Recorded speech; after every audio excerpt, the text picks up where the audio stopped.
2-4 दिन पहले एक साहब ने मुझे कहा कि मेरा बेटा विरासत मांग रहा है. मैंने कहा किस बात की, आप तो जिंदा हैं, आपका है सब कुछ. कह रहे नहीं बेटा भी, बीवी भी पीछे पड़े हुए हैं, हमें हमारा हिस्सा दो. हम, आपको पता है मैं उल्टे मशवरे देने में माहिर आदमी हूँ. मुझसे मशवरा लेने से पहले सोचा करो. हकीकत बता रहा हूँ. किसी की बीवी भाग गई, वापस लाने का कभी भी मैंने मशवरा नहीं दिया उसको. लोग कहते हैं यूं करो शायद वापस आ जाए, यूं करो. मैं कहता हूँ इतना टाइम नहीं है, दुनिया बहुत थोड़ी है, इतना टाइम नहीं कि उसको मनाने में टाइम वेस्ट करो भाई. हाँ आपकी गलती है फिर मनाओ, माजरत भी करो. आपकी गलती नहीं है, आप पूरे हुकूक अदा कर रहे थे, भाग गई, मट्टी पाओ. इतना टाइम नहीं है मना के. थोड़ी है यार, जिंदगी बहुत थोड़ी है, तजर्बों की भेंट थोड़ी चढ़ाना है इसको. एक साहब कहने लगे 3 बच्चे हैं, भाग गई, बच्चे भी ले गई. मैंने कहा 6 बच्चे अगली से पैदा कर लो. इसके अलावा आपके पास कोई ऑप्शन नहीं है. किसी का बाप भी उन बच्चों को वापस नहीं ला सकता. कोई कानून है ही नहीं ऐसा. अदालतों में केस लड़ते लड़ते गंजे हो जाओगे, कख भी नहीं मिलेगा, और उल्टा सारा खर्चा अदालत आपके ऊपर डाल देगी और चौड़े में आ जाओगे. कह रहे बच्चों को कैसे भूलूं. मैंने कहा जो चीज इख्तियार में नहीं है. देखो अब्बा मर जाते हैं, कितना रोता है. मैं जब भी वालिदैन का मेरे तस्करा आता है मुझे रोना आता है, लेकिन क्या मैं जिंदा कर सकता हूं उनको? भाई एक हकीकत है. अब क्या है, सब्र के अलावा आपके पास कोई ऑप्शन नहीं है. बच्चा मर जाता है तो थोड़े दिन रो के सब्र करना है ना. तो जो चीज इख्तियार में नहीं है उस पर रोना फजूल हरकत है, टाइम वेस्टिंग है. सब कुछ आपकी मर्जी का दुनिया में नहीं होगा.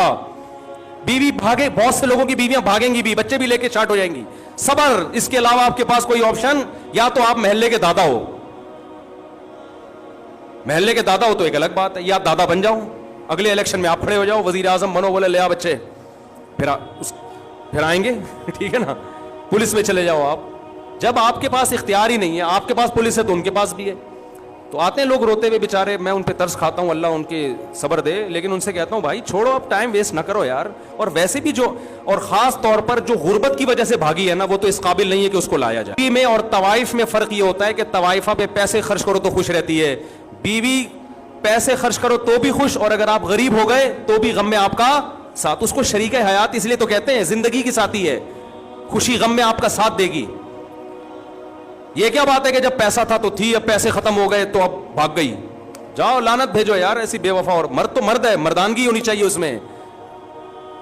मर्द की क्वालिटी यह है कि कोई उससे मोहब्बत करे तो 10 गुना ज्यादा मोहब्बत करे, लेकिन वहां से पहल होनी चाहिए. पहल कहां से हो? बोलो ना. उधर से हो.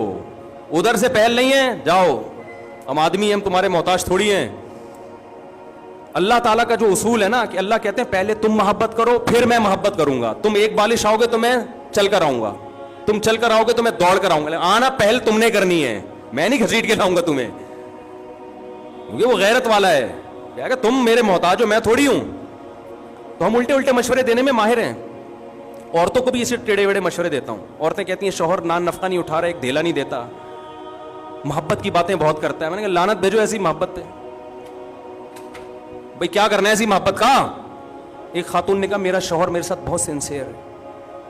मैंने कहा शायद रोजाना पिज़्ज़े खिलाता होगा. कि नहीं, खर्चा एक पाई नहीं देता. वो बातें कर करके ना उसको राम किया हुआ था उसने. बेवकूफ औरत थी बेचारी. हमसे राब्ता हो गया. मैंने कहा एक नंबर का बेशर्म, या तो हो ही नहीं, वसाइल नहीं है, बेरोजगार हो गया, पैसे हैं क्यों नहीं दे रहा. खाम हमें उल्टी उल्टी बातें ना अच्छी लगती हैं ना सुनने का मीटर शॉर्ट होता है. फिर तो वो बेटा बाप से क्या मांग रहा है? हिस्सा. और बेगम भी मांग रही है. बूढ़ा हो गया ना, छोड़ लिया उसको, अब जॉबलेस भी हो गया. वो जो अय्याशियां कराई थी, गाड़ियां भी, इतना मालदार आदमी, सब कुछ दे दिया, अब दौलत पे नजर. मैंने कहा पहली फुर्सत में, पहली फुर्सत, उल्टे मशवरे, पहली फुर्सत में इस घर को बेचो, सारी दौलत लेके इस्लामाबाद शिफ्ट हो जाओ. सही है ना? सारी दौलत लेके. कह रहे हैं यार वो बेटा, वो, मैंने कहा ऐसे नालायक बेटे का क्या करना है यार, जो बुढ़ापे में बाप को खुशी देने के बजाय, बेटा तो वो होता है जो कहे अब्बा ये भी आपका और मैं जो कमाऊंगा वो भी आपका. हमने ऐसे नेक औलादें भी देखी हैं. जब जॉब लगी है तो अब्बा के हाथ में लाके तनख्वाह पकड़ा दी है कि अब्बा ये आपकी वजह से, आपने पढ़ाया, आपने हम पे खर्च किया, ये छत आपने दी, मेरी माँ को तहफ्फुज आपने दिया, जिसकी वजह से उसने इज्जत से मुझे पाला है. मुझे नहीं चाहिए पैसा, ये सब किसका है? आपका है. ये आप, हमारा नहीं है ये. ہمارے شیخ حضرت مفتی رشید احمد صاحب کے والد نے زندگی میں وراثت تقسیم کر دی, اور بہت بڑی وراثت تھی, بہت لینڈ لارڈ تھے, بڑے مالدار تھے. سارے بیٹوں کو پلاٹ دے دیے, جاگیریں دے دی, زندگی میں تقسیم کر دی کہ بھئی میں آرام سے دنیا سے جاؤں گا. 80 سال ان کی عمر تھی, اتفاق سے انہوں نے ایک اور نکاح کر لیا 80 سال کی عمر میں. بولو بھائی, ایک اور نکاح کر لیا. اللہ کی قدرت, اس سے اولاد پیدا ہو گئی, بیٹا ہو گیا اس سے. تو اب ان کو خیال آیا کہ اس بیچارے کا تو کچھ بچا ہی نہیں ہے, تو سب تو میں بانٹ چکا ہوں. سب بیٹوں کو بیٹیوں کو بلایا کہ بھئی دیکھو میں دوبارہ سے تقسیم کرنا چاہتا ہوں, جس جس کو میں نے ہینڈ اوور کیا ہے اپنی خوشی سے مجھے جو جو واپس کرنا چاہے. حضرت فرماتے ہیں ہم نے کہا اپنے والد سے کہ یہ جو آپ کہہ رہے ہیں نا کہ اپنا مال, جو اپنے پلاٹ واپس کر دو, یہ ہمارے اپنے نہیں ہیں. فرمایا ہمیں اس کو اپنا کہتے ہوئے شرم آ رہی ہے, ہمارا تو ایک قطرہ نہیں, ایک پیسہ ہم اس زمین پہ خرچ نہیں, تو سب آپ کا ہے. دیکھو شرعی لحاظ سے تو بیٹے مالک بن گئے تھے, لیکن اخلاقیات بھی کوئی چیز ہوتی ہے نا. مالک بنایا تو آپ نے, ہمارا کہاں سے ہو گیا؟ حضرت فرماتے ہیں یہ تو ہمیں والد صاحب کے منہ سے یہ جملہ بہت برا لگ رہا تھا کہ یہ ہمارا کیوں کہہ رہے ہیں, یہ بولیں لاؤ میرے پلاٹ واپس کرو. جو غیرت مند اولادیں ہوتی ہیں ان کا ایٹیٹیوڈ یہ ہوتا ہے کہ باپ نے جو چیز دے دی اس کو بھی باپ کا مال سمجھ رہے ہیں, اپنا نہیں سمجھ رہے. جو بے شرم اولادیں ہوتی ہیں وہ باپ سے ان حصہ مانگ رہی ہوتی ہیں. ایک دھیلا تمہارا خرچ نہیں ہوا اس کو خریدنے میں, سارا تمہارے باپ نے دیا, تم کیسے مانگ رہے ہو؟ نبی نے کیا فرمایا؟ انت و مالک لابیک, فرمایا تو اور تیرا مال تیرے باپ کا ہے.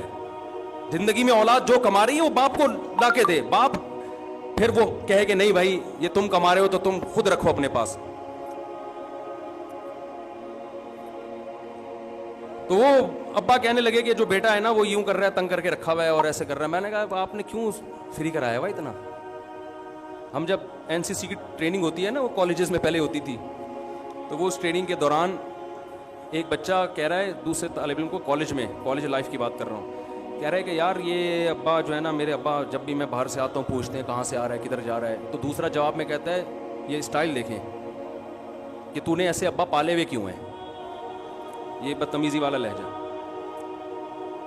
تو میں ایسے باپ کو کہتا ہوں تم نے ایسی اولادیں پالی بھی کیوں, سمجھتے ہو؟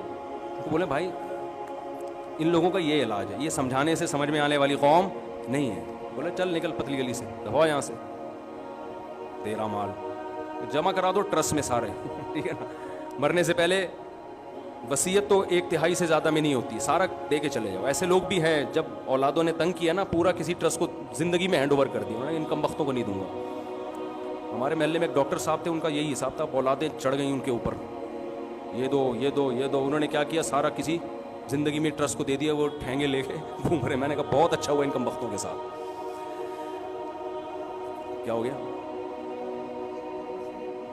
ہاں کسی اور کو دینا زندگی میں صحیح ہے, لیکن عام حالات میں صحیح نہیں ہے.